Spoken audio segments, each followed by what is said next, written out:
My wife got pregnant while I was out of town. And everyone but me knew the truth. My wife got pregnant while I was hundreds of miles away. And the cruelest part is that everyone around her already knew the truth except me. I'm a 31-year-old man, married for 4 years, with a 2-year-old daughter I adore. My wife has always been a stay-at-home mom. I work long hours, travel often, and I genuinely believed we were both committed to the family we were building. I thought I was creating the kind of home I never had growing up. But 3 weeks ago, I discovered just how wrong I was. It happened by accident. I lost my phone somewhere in the house, so I grabbed my wife's phone to call it.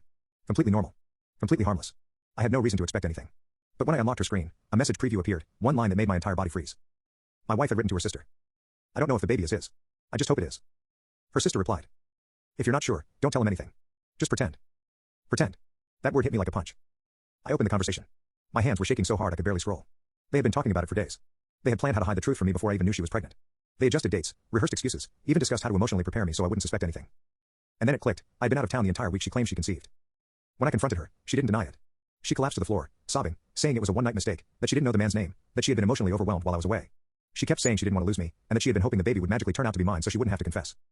She tried to prove she wasn't still cheating by giving me passwords, emails, everything, but it didn't erase the messages I'd already seen. I left the house that day. I told her to stay with her parents.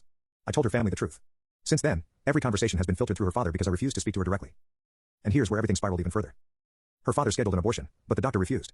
High risk. Not recommended. Too dangerous. Suddenly, the mistake she made became a permanent consequence, not for her, but for me. Because in my country, DNA doesn't matter for legal paternity. If the child is born while we're married, the law treats me as the father. Automatically. No questions asked. Even if the biological father is a stranger. Even if the dates don't match. Even if she cheated. Even if I divorce her. I could still be held responsible for that child. And the worst part?